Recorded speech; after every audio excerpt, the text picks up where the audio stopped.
Aujourd'hui, je suis ici en tant qu'auteur de science-fiction en bande dessinée, l'auteur d'Universal War 1 et tout maintenant, saga de science-fiction inclassable puisqu'il y a quasiment tous les genres de la SF dedans, donc voilà. On va dire que je ne suis que ça pour l'instant. Moi quand j'ai commencé, je pensais que ça, je sais pas, qu'on allait vendre 20 000 exemplaires, et puis peut-être au bout de 10 ans j'en aurais fait 30, enfin voilà, que je serais un peu un ovni dans la production de SF, etc. Et puis à l'arrivée, je me retrouvais avec 1 million de bouquins. Enfin, c'est absolument délirant. Et quand ils m'ont dit le chiffre, je fais ah bon. Il n'y a pas, oui, 150 000 par tome, ça fait 1 million ici, c'est d'accord, ok, en effet. C'est assez ambigu, quoi. On m'aurait dit que ce serait publié par Marvel tel quel, alors que pour moi c'était l'infini et au-delà d'être chez Marvel, etc. Donc voilà, je suis totalement surpris. Surtout, j'ai fait tout mon possible pour que ce soit parfaitement accessible, mais pour moi ça reste des bouquins compliqués. Je comprends beaucoup mieux le succès de Sillage ou ce genre de choses, quoi, parce qu'il y a une accessibilité réelle, comme ça c'est assez séduisant et tout, quoi. Moi je passe mon temps à faire des mecs qui ont envie de se suicider, parce qu'ils ont mal à la tête à force d'avoir réfléchi, enfin il y avait tout ce qu'il fallait pour ne pas connaître le succès. J'ai tout écrit en 97 en fait, Universal War, les 3 fois 6 tomes. J'avais clairement pris la décision à l'époque qu'il fallait absolument pas que je recommence la même chose la deuxième saison. Donc la réduction de nombre de personnages fait évidemment partie des trucs radicalement opposés. Quand j'ai conçu ça, j'ai évidemment balisé le terrain pour pas repasser sur les mêmes chemins.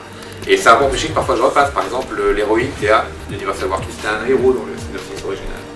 Et en commençant les storyboards, je me suis aperçu que j'étais en train de faire un Kalish maigre. Que quelque part, le gars révolté, j'avais déjà fait, quoi. Évidemment, en déplaçant soudainement ça sur une jeune fille plutôt charmante comme ça, on est sur un personnage totalement original d'un coup, dans Universal War 1 en tout cas. Et d'où, je vais y arriver. Mais voilà, donc c'est ce genre de choses, mais c'était ça les changements.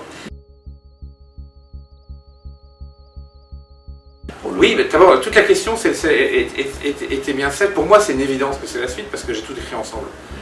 Quand je dessine certaines scènes là dans Universal War 2, je pense déjà à leurs conséquences sur Universal War 3. Et je l'ai fait quand j'ai fait Universal War 1, etc. Donc pour moi, c'est un fil continu. La question ne se pose pas pour moi. Et vous verrez quand vous lirez tout Universal War 2, ça ne vous paraîtra pas être du tout l'élément séparé que ça peut sembler être maintenant. Parce que il y a une logique dans tout ça. Il y a même des choses qui commencent à s'emboîter entre les deux séries. Tout ça se retombera sur ses pieds dans Universal War 3.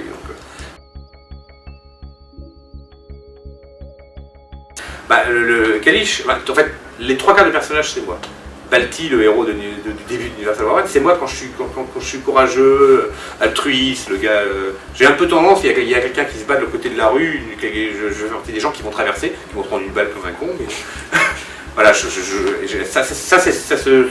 parfois les meilleurs côtés de moi-même, les plus idiots. Kalish, c'est moi quand je suis plus intelligent, plus gros, plus violent. C'est une sorte de version dopée, totalement dopée sur tous les terrains. Voilà, donc je ne saurais pas parler de. Je ne pourrais pas parler de raconter des personnages que je ne connais pas. Je n'invente rien. Une notion qui est au cœur de. C'est une de mes grandes questions personnelles. J'ai été très très rebelle, je le suis toujours beaucoup. Alors je suis de manière différente, mais je sais qu'au fond de moi, il y a un truc qui fait que à chaque fois qu'il faut aller à un endroit, il faut faire la société, le chemin tout tracé, la causalité même basique. J'ai instantanément envie d'aller à droite ou à gauche. Ce qui est sans doute un grand défaut, parce que ça fait de moi un antisocial assez effrayant à certains moments. Il a fallu que j'apprenne à éduquer ça. Mais qui est aussi sans doute le cœur de ma qualité, qui fait que j'ai pas fait la BD qu'on attendait que je fasse, qui fait que j'ai pas fait la carrière qu'on attendait que je fasse. Moi je devais être ingénieur, je devais avoir des enfants, enfin voilà tout ça. J'en avais marre, j'ai cherché un dessinateur pour remplacer sur Universal War 2. On a fait 2 essais, un avec Jean-Michel Ponzio, qui à l'époque démarrait sa carrière, et un avec Arnaud Baudouin, qui depuis a fait des très beaux bouquins de SF. Les 2 essais étaient très bien. J'ai réalisé qu'en les voyant que même si Bilal ou Giraud faisaient un essai, il serait très bien, mais que ça n'irait pas. J'ai découvert en faisant ça que j'avais marqué mon territoire. Jusque-là, je pensais être un dessinateur réaliste comme les autres. Et j'ai compris qu'en fait non, j'avais un style. C'est mon truc à moi, que c'est vrai que finalement quand on regarde Universal War, de loin on reconnaît mes planches. Ça ressemble à rien d'autre. Ça ressemble peut-être à rien, mais en tout cas ça ressemble à rien d'autre. Et j'ai compris en voyant ces autres essais que si je donnais le dessin à quelqu'un d'autre, ça ne serait plus Universal War. Déjà, il faudrait qu'il puisse se retrouver dans cette espèce de tas de notes assez ahurissant qu'est le scénar. Mais à la limite, Valérie pourrait sans doute le faire si ça ne la rendait pas trop malheureuse. Mais imaginons même que je l'ai écrit, parce que je sais qu'il me reste un mois à vivre, comme ça. Oui, je le donnerai à quelqu'un, parce que ce serait un pis-aller qui vaut... Je préférerais que les gens aient la fin d'Universal, la fin de la 3e saga par exemple, quitte à ce qu'elle soit moins dans l'ambiance, mais qu'au moins ils voient les idées que j'ai vues. Enfin, voilà. Ils disent ah c'est dommage qu'il n'ait pas fait. Mais je sais pas, faudrait vraiment ce genre de bonnes raisons pour que je joue le jeu. Autrement, ouais, je vais faire mes 6 prochains tomes, on va dire, dans les 6 prochaines années, si tout va bien, s'il n'y a pas de nouveau 11 septembre, ou genre de folie. Je prendrai sans doute mes 3-4 ans de pause. Donc tout ça va nous amener à des...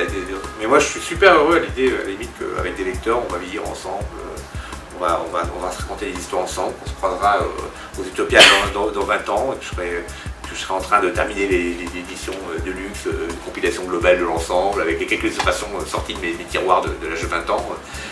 Ouais, je sais pas, j'ai rêvé de ça. On est toujours dans le développement pour l'instant, bien avant la mise en route d'une production. Dans ce qu'on appelle l'option, c'est-à-dire que les droits sont réservés et il y a une maison de production qui travaille dessus, qui est Media, qui a un fonds d'investissement en Belgique au départ, qui maintenant devient un mini-studio, voire un studio, et qui a décidé d'investir beaucoup d'argent. Et là, pour l'instant, on a un nouveau scénariste qui est un cadre d'Hollywood, qui s'appelle Skip Wood, et qui a fait des bons films et des mauvais films, et comme il dit, je ne suis pas toujours responsable en tant que scénariste, ça dépend ce qu'on réalise, ce qu'on fait de mon scénario. Mais les plus connus, ça a été le dernier Die Hard, le Wolverine, l'Agence Touriste, voilà, qui est un très gros professionnel et qui nous apporte beaucoup de crédibilité dans le projet, parce que c'est une coproduction internationale, et il faut absolument qu'aux États-Unis, on ait de la crédibilité. On s'est rencontrés, on a bossé ensemble, là, il est super, il comprend parfaitement le sens de l'Universal War 1, il veut réussir ça et tout, donc voilà. Pour l'instant, je peux rêver encore qu'on va faire un film incroyable. Bon, c'est le cinéma. Déjà, le fait que le film se fasse, c'est quand même il y a beaucoup de productions qui s'arrêtent à l'étape qu'on connaît actuellement. Et puis, il y a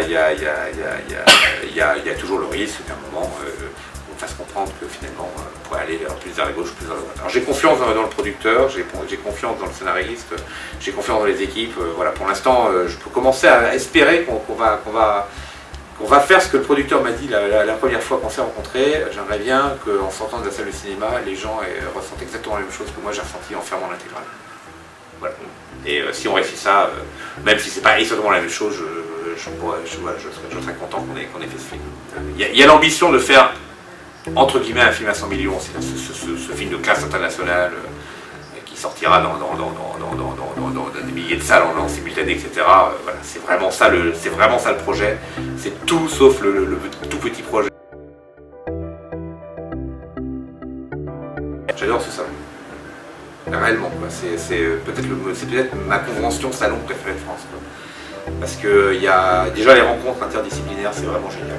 Faire des conférences à côté de quelqu'un qui va dans l'astronomie ou d'un écrivain. Voilà, c'est super nourrissant. Quoi. Là, à titre personnel, je pense que c'est nourrissant pour le public, mais voilà, vraiment à titre personnel, c'est top.